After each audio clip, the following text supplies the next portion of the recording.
Mesdames et messieurs, bonjour, bienvenue au journal. Un plaidoyer devant les députés pour une plus grande implication dans la lutte contre les mutilations génitales féminines, MGF.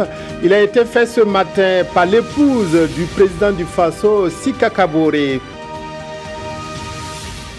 Mais fait hier du séminaire sous-régional des médiateurs des pays membres de l'UEMOA, après 3 jours de discussion, la rencontre a permis d'examiner la situation du civisme dans chacun des États membres et formuler des recommandations pour créer une culture de civisme, de paix et de tolérance dans la sous-région, comme celle sur la restauration de l'instruction civique obligatoire à l'école primaire et secondaire. Reportage Panwad Rogo Jean Zongo, Maïmouna Traoré.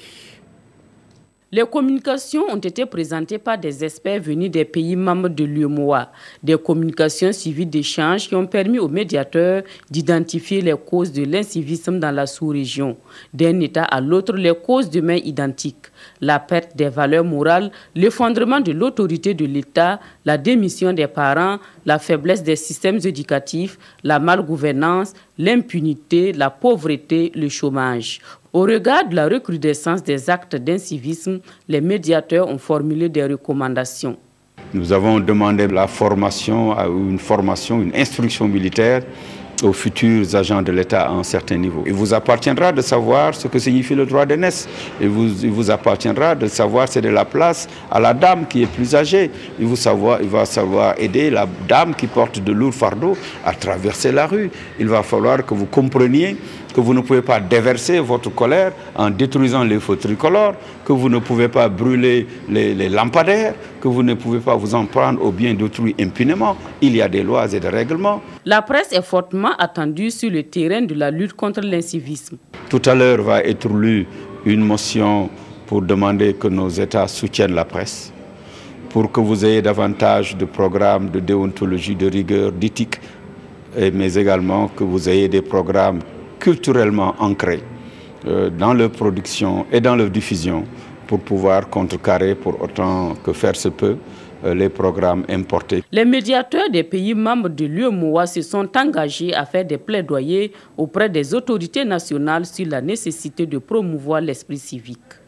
Venons-en à un autre plaidoyer. La lutte contre les mutilations génitales féminines est menée de front par l'épouse du président du Faso, Sika Kaboré, était ce matin devant les députés pour demander leur soutien afin de gagner cette bataille. L'épouse du chef de l'État s'est adressée aux élus pour souligner leur rôle en tant que leader politique dans le combat contre les MGF. Ibrahim Sombier, Tanga Kafando, reportage. Avec à sa tête la première dame Sika Kaboré, la coalition nationale de la lutte contre les mutilations génitales féminines entame une nouvelle étape, celle de la généralisation de l'enseignement des contenus des mutilations génitales féminines dans le système scolaire au Burkina Faso. Une nouvelle approche qui, à côté de la répression, vise à agir simultanément aussi bien sur les enfants que sur les enseignants et les parents. La répression frappe essentiellement ceux ou celles qui pratiquent l'excision et leurs complices. Il s'agit maintenant pour les enfants également d'être outillés sur les conséquences de ce fléau, de façon à pouvoir aider à dénoncer et aider à mieux comprendre les raisons pour lesquelles et à convaincre leurs parents des raisons pour lesquelles cette pratique est mauvaise. Et pour atteindre l'objectif visé, la première dame Sika Kaboré demande l'engagement de tous et surtout celui des élus dans le combat.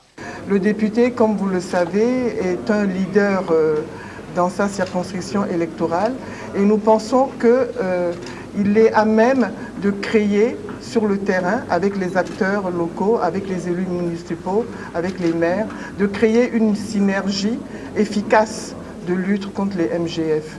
Et nous pensons que de cette façon-là, très rapidement, nous allons pouvoir engranger des résultats positifs. Un appel bien attendu et le président de l'Assemblée nationale promet d'être sur tous les fronts pour la sensibilisation, mais également d'endurcir les lois qui répriment ces pratiques. Et ce combat mérite d'être gagné et nous devons gagner cette victoire avec tous les Burkinabés.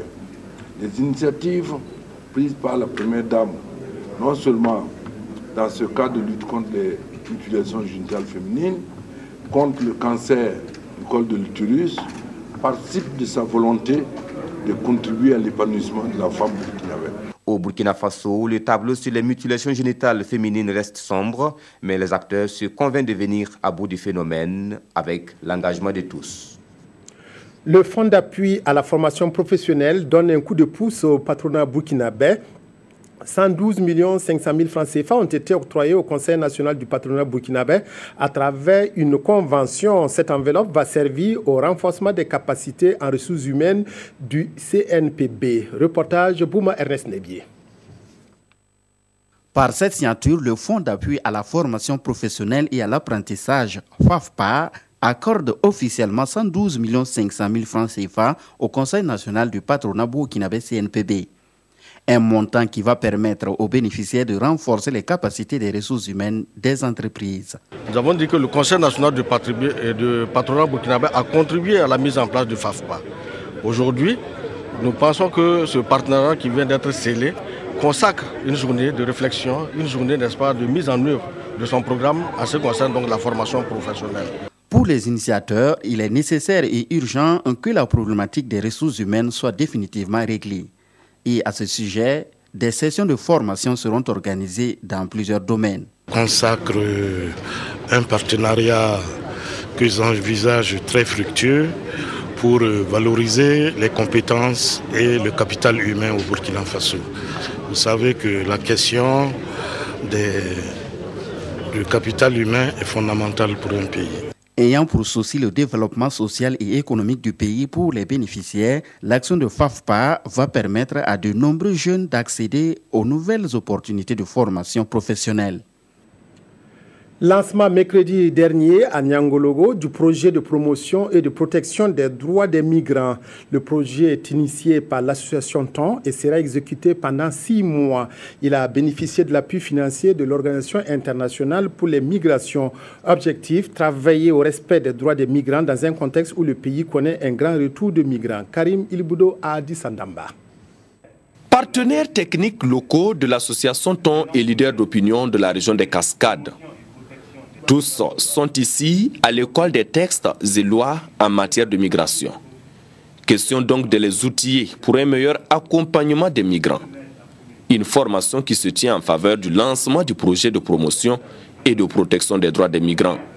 Et c'est un projet initié par l'association TON. Nous avons vécu l'arrivée massive des migrants, surtout lors de la crise ivoirienne.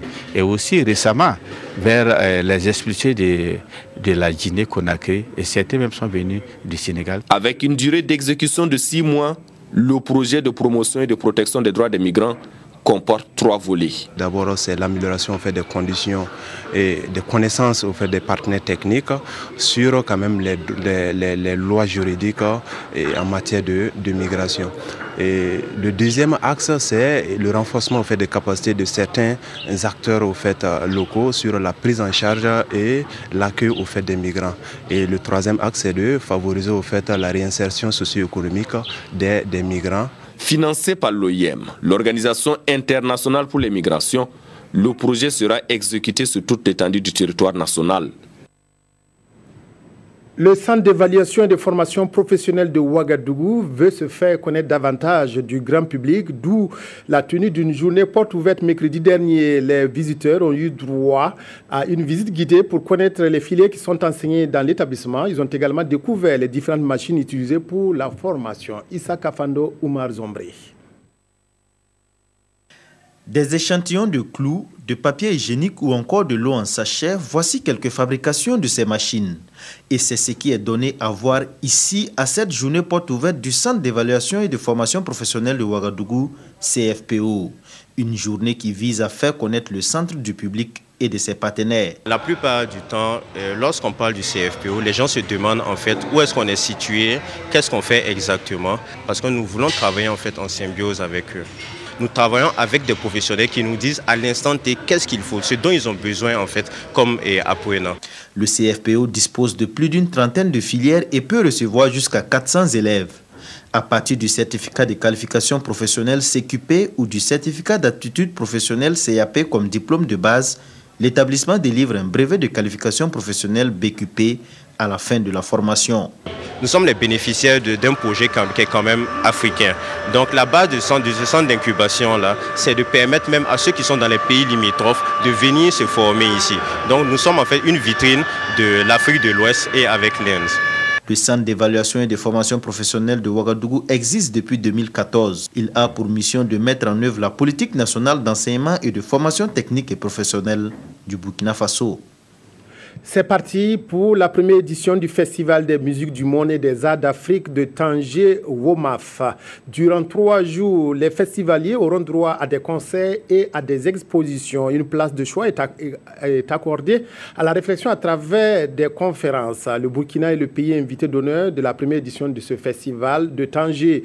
Une édition qui se tient sous le thème « Ensemble, valorisons le riche potentiel culturel et artistique de l'Afrique ». Reportage de nos envoyés spéciaux, Kuala Nebi Aruna Mari. Le Festival des musiques du monde et des arts d'Afrique, WOMAF, a ouvert ses portes le 13 octobre à Tanger, deuxième ville économique marocaine. Une première édition qui réunit des festivaliers venus de 8 pays. Ce festival est une initiative de la fondation Dinchen Cook. Il se veut un trait d'union entre le Maroc, l'Afrique et le reste du monde. L'ouverture aux autres, le savoir-vivre ensemble et la tolérance sont des valeurs cardinales.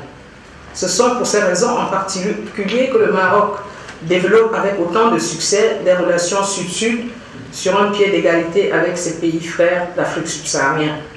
C'est beaucoup plus à l'heure actuelle des relations sud-sud économiques dont nous nous sommes dit qu'on pouvait aussi développer des relations sud-sud culturelles. J'ai l'ambition que le festival WOMAF de Tanger soit une pierre à cet édifice du savoir-vivre ensemble et de l'ouverture aux richesses culturelles de l'autre. Le Burkina Faso est le pays invité d'honneur de la première édition du festival WOMAF. Un choix qui permet de mettre en lumière son potentiel culturel à travers ses artistes, musiciens et plasticiens. Le Burkina Faso a tenu à participer à ce rendez-vous culturel pour faire connaître ses artistes et favoriser leur promotion. À cet effet, 2 stars de la musique moderne, en l'occurrence Amity Miria et Hawa Sissao, sont venus à Tanger pour s'associer à leur père et communier avec la population, échanger des expériences et déballer leurs talents. En outre, 3 artistes plasticiens sont de la partie et exposent leurs œuvres pleines de créativité et d'innovation que je vous invite à voir et pourquoi pas à acquérir en guise de souvenir. Au programme du WOMAF 2016, des conférences sur des thématiques liées à la culture, des concerts et des expositions. Le festival WOMAF de Tanger baisse ses rideaux samedi 15 octobre. Décédée dimanche dernier des suites d'un accident de la circulation, l'ancienne candidate à la présidentielle de 2015, Françoise Toé, a été inhumée ce matin au cimetière municipal de Ouagadougou. Ils étaient nombreux à accompagner Françoise Toé à sa dernière demeure. La dame du Liulipende laisse derrière elle 3 enfants, des parents et amis inconsolables. Nous y reviendrons au cours de nos prochaines éditions. Le rapport de la commission d'enquête parlementaire sur le foncier urbain continue de faire grand bruit. C'est tout naturellement qu'il figure en bonne place dans les colonnes des journaux de ce vendredi. Aimé Solange Digma pour la revue de presse. La commission d'enquête parlementaire sur le foncier à la une de toutes les parutions du jour. Menée dans 15 communes du pays sur des lotissements effectués de 1995 à 2015, nous informe le quotidien. Cette enquête parlementaire indique plus de 105 000 parcelles irrégulièrement attribuées. Elle révèle également dans Sidoya que des sociétés immobilières, Socogib, Azimo et Satlo, ont spolié des milliers de parcelles aux populations de Yagma, de Nyoko 2 et de Ouaga 2000. Aussi souligne aujourd'hui au Faso, plusieurs promoteurs privés sont cités pour non-paiement de droits et taxes lors d'opérations immobilières comme CGE, BTM ou encore Abdoul Service.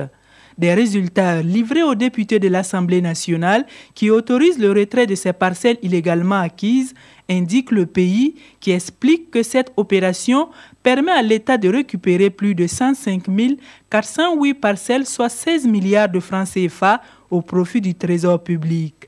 Il signale par ailleurs qu'il est temps que le gouvernement travaille à mettre en place un cadastre informatisé sans lequel on navigue à vue, dixit le président de l'Assemblée nationale Salif Diallo dans les colonnes du pays. Les députés recommandent également dans l'Express du Faso la reconstitution de tous les espaces verts, l'engagement des poursuites judiciaires à l'encontre des ex-maires et des représentants des services techniques ayant entériné des opérations irrégulières d'aménagement.